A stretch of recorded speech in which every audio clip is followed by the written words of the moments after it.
샬롬 할렐루야. 마태복음 5장 6절. 의에 줄이고 목마른 자는 복이 있나니 그들이 배부를 것이며. 아멘. 요한복음 6장 35절입니다. 예수께서 이르시되 나는 생명의 떡이니 내게 오는 자는 결코 줄이지 아니할 터이요 나를 믿는 자는 영원히 목마르지 아니하리라. 아멘. 요한복음 6장 55절입니다. 내 살은 참된 양식이요 내 피는 참된 음료로다. 아멘. 제목은 팔복 네 번째, 의에 줄이고 목마른 자는 복이 있나니입니다. 의라는 것은 사람으로서 지켜야 할 도리 또는 옳은 행위라고 정의합니다. 그런데 하나님께서 말씀하시는 의는 하나님의 뜻을 쫓아 나아가는 것, 곧 선과 진리 자체이신 하나님의 말씀을 행하는 것이지요. 우리가 하나님의 형상을 되찾기까지, 즉 성결되기까지 거쳐야 할 모든 과정을 의미합니다. 옛말에 사흘 굶어 도둑질하지 않을 사람이 없다라는 말이 있습니다. 굶주림이 얼마나 참기 어려운지를 잘 나타내주는 말이죠. 옛날에는 너무 가난하여 나무 껍질이나 풀뿌리로 죽을 끓여 겨우 연명할 경우가 있었지요. 그런데 배고픈 것 못지않게 목마른 것도 견디기 힘든 겁니다. 찜통 같은 무더위에 타는 듯한 갈증을 느낄 때 한 모금의 물만 마셔도 살 것 같지요. 하나님께서는 굶주리고 목마른 사람이 음식과 물을 갈급히 구하는 것처럼 의를 사모하라 하십니다. 간절히 하나님의 뜻을 구하고 말씀을 마음에 새기며 행하라는 것이지요. 성결되기 위해, 진리 안에 거하기 위해, 주님 마음을 닮아 신의 성품에 참여하기 위해서 간절히 사모하는 사람이 복 있는 사람이기 때문입니다.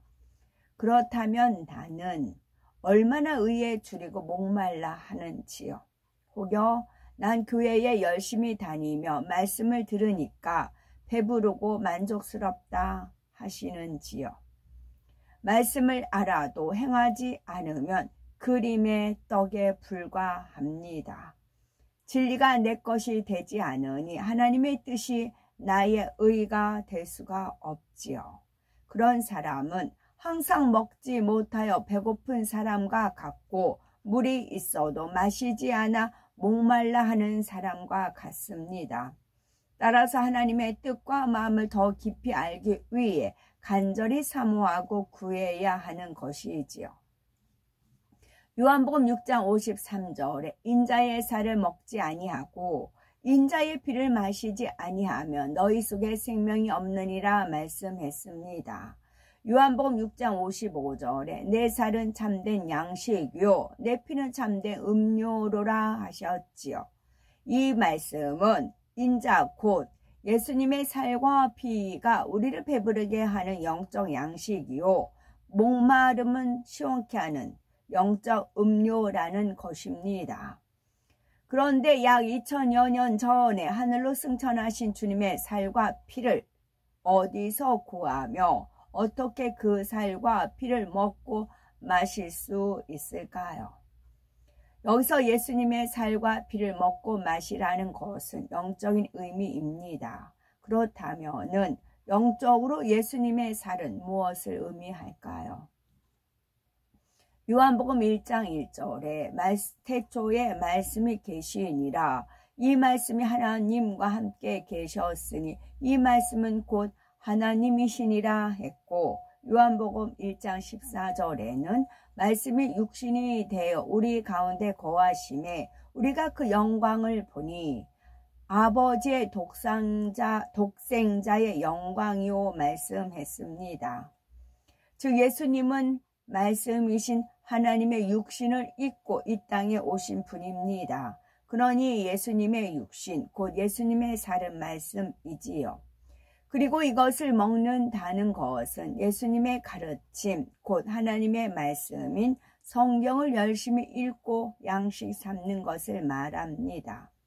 시편 1편 2절에 복이 있는 사람은 오직 여호와의 율법을 즐거워하여 그 율법을 주야로 묵상하는 자로다 했고, 시편 119편 147, 148절에는 내가 새벽 전에 부르짖으며 주의 말씀을 바라싸우며 주의 말씀을 묵상하려고 내 눈이 야경이 깊기 전에 깨었나이다 하며 주야로 하나님의 말씀을 사모하고 양식 삼는다고 고백하지요.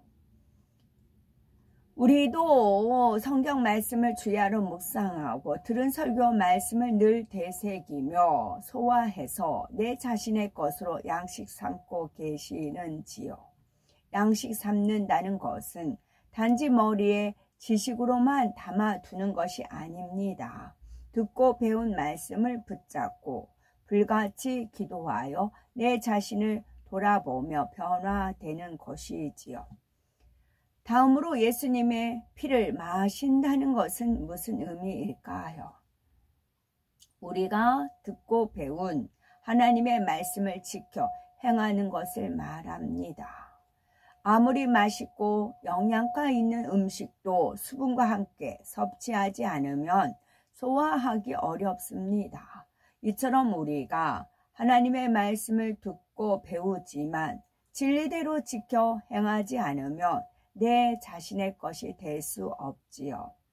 하나님의 말씀을 듣고 은혜를 받았으면 순종하여 악을 버리고 빛 가운데 행할 때 말씀이 소화되어 내 것이 되고 하나님의 의를 이룰 수 있습니다. 이것이 바로 인자의 살과 피를 먹고 마시는 것이지요. 며칠 굶은 사람이 진수성찬을 차려놓으면 체면불구하고 허겁지겁 먹듯이 영적인 양식인 음료를 찾은 우리는 생명이 되는 말씀을 양식 삼고 행하기 위해서 더 간절히 노력해야 합니다. 말씀과 위배된 내 자신의 행동과 마음, 생각을 찾아 부족한 부분을 변화시키기 위해서 부단히 노력해야 하지요. 또한 어찌하면 주님의 사랑에 보답하고 하나님을 기쁘시게 할까, 어찌하면 하나님께서 원하시는 것을 이루어 드릴까 궁구하며 굶주리고 목마른 사람처럼 갈급하게 의를 이루기 위해 힘써야 합니다. 그런 사람은 말씀을 듣는 대로 열심히 순종하여 죄를 버리고 진리를 행해 나가지요. 마태복음 5장 6절을 보니 의에 줄이고 목마른 자는 복이 있나니 저희가 배부를 것이며 말씀하셨습니다. 의를 이루기를 사모하는 사람은 성경에 버리라 하신 것은 마음과 생각, 행함에서 버리고 하지 말라 하신 것은 하지 않으며 지키라 하라 하신 것은 지켜 행합니다. 그렇게 계속하여 의에 줄이고 갈급한 심정으로 말씀을 양식 삼고 진리대로 순종해 나가면 비진리가 전혀 없는 성결한 영의 마음을 이루게 됩니다. 곧 영의 사람이 되지요. 이것이 곧 배부름의 복입니다. 나아가서 하나님의 말씀대로 온전히 이루면 하나님을 쏙 빼닮은 온영의 사람이 되지요. 하나님을 닮은 만큼 그분이 가지신 권세와 능력, 권능을 받을 수 있는 거지요.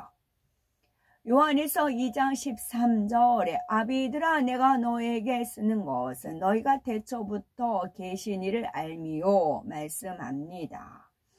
이는 아버지 하나님의 뜻을 정확히 알고 지켜 행하는 아비의 믿음에 관한 말씀이며 영적으로 배부른 복된 모습이지요.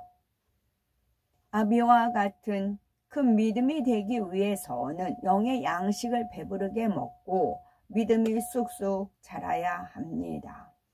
육적으로도 아이가 태어나서 젖을 먹고 밥을 먹으면서 쑥쑥 자라면 청년이 되고 장년이 되어 부모의 마음을 헤아려서 힘이 됩니다. 이렇듯 우리도 하나님의 의를 행해 나가면 믿음이 성장하여 하나님의 마음을 헤아려 순종하는 차원에 이를 수 있는 거지요. 아비의 믿음이 되어 만사 형통한 축복이 임하면 원수마귀 사단을 능히 이기고 지배하며 다스립니다. 또한 신령한 차원에 들어가므로 아버지 하나님의 깊은 마음까지도 알 수가 있는 거지요. 아버지 하나님의 마음이 어떠하신지 그 뜻이 무엇인지 잘 알아 순종합니다. 로마서 8장 14절에 무릇 하나님의 영으로 인도함을 받는 그들은 곧 하나님의 아들이라 하신 대로 신령한 차원에 들어가면 하나님과 밝히 교통하여 범사의 성령의 인도하심과 형통함을 받습니다. 이렇게 성령의 감동, 감화, 충만함을 받아 하나님과 교통하는 삶을 사는 것이 배부름을 받는 복이지요. 성령의 인도를 받으면 시험 환난을 당할 걱정이 없습니다. 앞길에 장애가 있다 해도 피해 가게 하시고 어려움을 만나도 벗어날 수 있는 길을 알려주시기 때문이지요.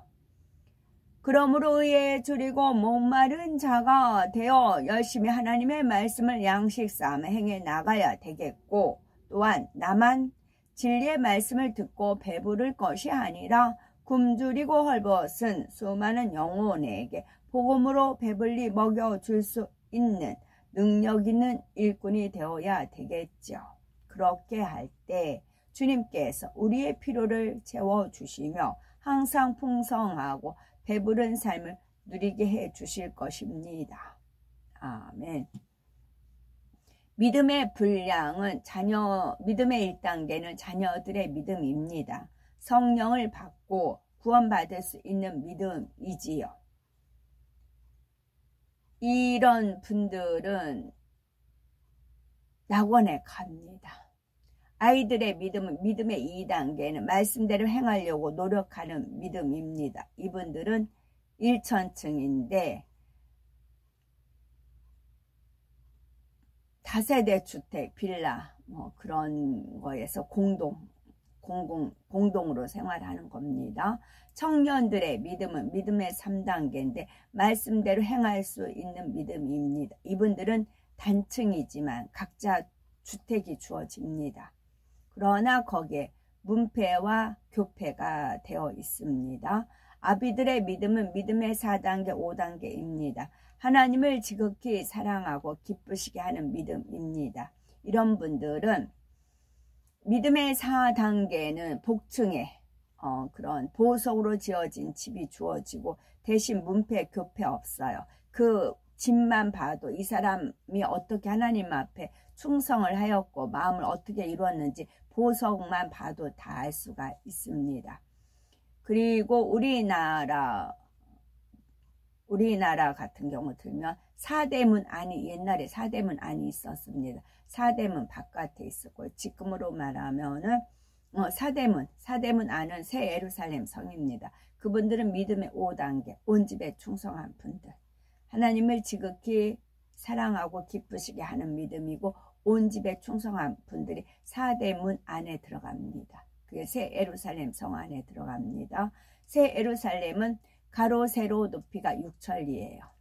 우리나라 3천리 반도 금수강사 곱하기 2다 그렇게 저한테 알려주셨어요.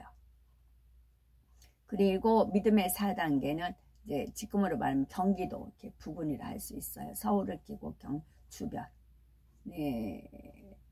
에서 산답니다. 그래서 오늘도 열심히 마음의 의를 이루시고 온유하셔서 오늘도 천국을 침노해 나가시는 천리길도 한 걸음부터 시작했으면 좋겠습니다. 아멘.